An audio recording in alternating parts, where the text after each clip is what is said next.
Have you ever experienced a moment when you went to IKEA just to buy a new towel, but ended up buying a barbecue smoker also? This is one of those stories. Well, kind of.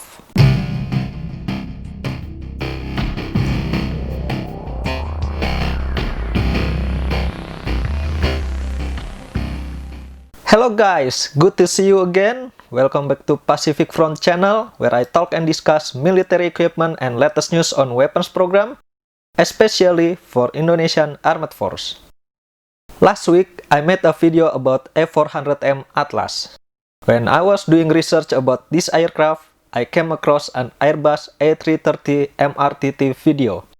Then one video leads to another and another, and after I finished all the available videos, I concluded that the Indonesian Air Force must have this plane too.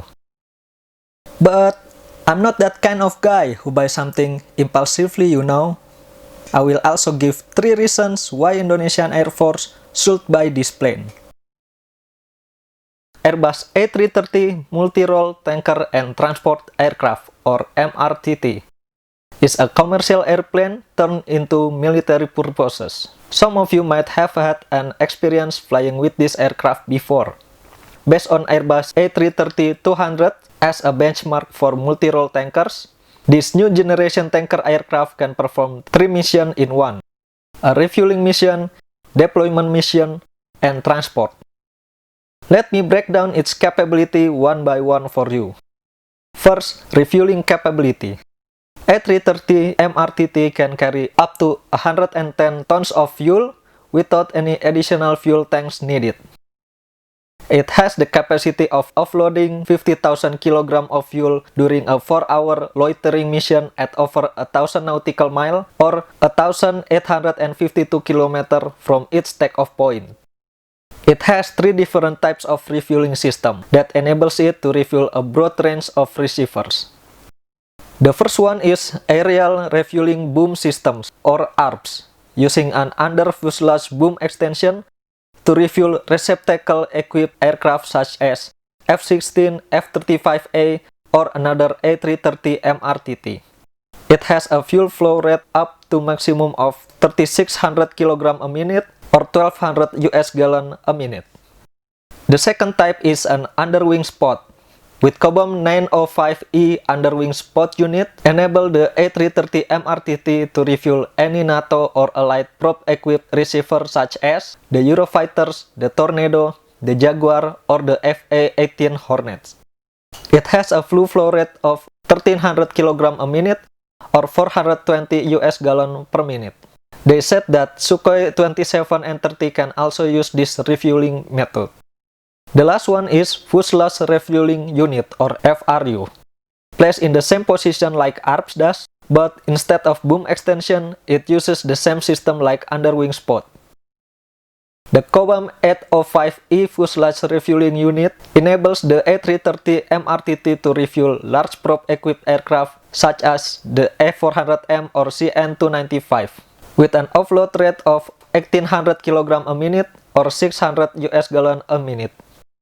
Those air-to-air refueling systems, or AAR, are controlled from an advanced fuel operator console that is positioned in the cockpit, increasing the safety of the AAR operation by ensuring a timely and synchronized reaction of the flight crew to unexpected events. The second capability is deployment mission over a long distance. The A330 MRTT can support the deployment of 4 fighters aircraft, plus 50 personnel and 12 tons of freight, can be luggage, spare parts, and equipment in one direct flight over 5,200 km, for example from Europe to Afghanistan. The last capability is transport mission. With its true wide-body fuselage, the A330 MRTT is ideal to carry any kind of military or humanitarian payload on strategic missions. It can carry up to 300 passengers, perform a medevac with 40 stretchers, 20 seats for medical staff, and 100 passengers, carry up to 37 tons of cargo in lower deck, or a maximum payload of 45 tons if we combine the passenger cabin and the lower deck. Alright, now we know what this aircraft can do. Here's why, in my opinion, Indonesian Air Force also needs to have this aircraft. The Air Force, as an organization, has to make sure that their aircraft have the all supporting elements they need so they can perform at their highest level of performance. Indonesian Air Force uses aircraft from several countries, from the US like F-16 and C-130, from Russia with Sukhoi, South Korea, UK, even local built from PTDI. These aircraft use different fuel receivers, and the tanker aircraft we have, the KC-130, can only perform underwing spots refueling only. It left F-16 and C-130 out of the tanker support. It will reduce their operational effectiveness if they have to land every time they run out of fuel during a long operation. If we have A330 MRTT, some with ARP systems to accommodate F-16 and C-130, and some with FRU systems for CN-295 and A400M, it will significantly enhance Air Force operational effectiveness. Yes, in my universe, Indonesian Air Force already acquired Airbus A400M. Every Independence Day ceremony at Jakarta, Indonesian Air Force always participates in flypast moment. Even though the actual flypast only lasts for less than a minute, the preparation and rehearsal happens a week or maybe more before D-Day. And all those aircraft like Sukhoi and F-16s not just come from their home base alone. They also have to bring all the technician and equipment necessary to support their deployment. Again, the available aircraft cannot support all those personnel and equipment in just one flight from their base. The A330 MRTT will save time and cost for operation like this. This is a low-risk example. If you are in a conflict zone, one flight difference can be between life and death. The last reason why we should have this aircraft is because Indonesian Air Force lacks long-range transport aircraft. A couple months ago, when the first COVID outbreak in Wuhan, hundreds of Indonesian citizens were trapped in the city. Then Indonesian government had to charter a commercial airplane from a commercial airline to return them home. I'm not against it though.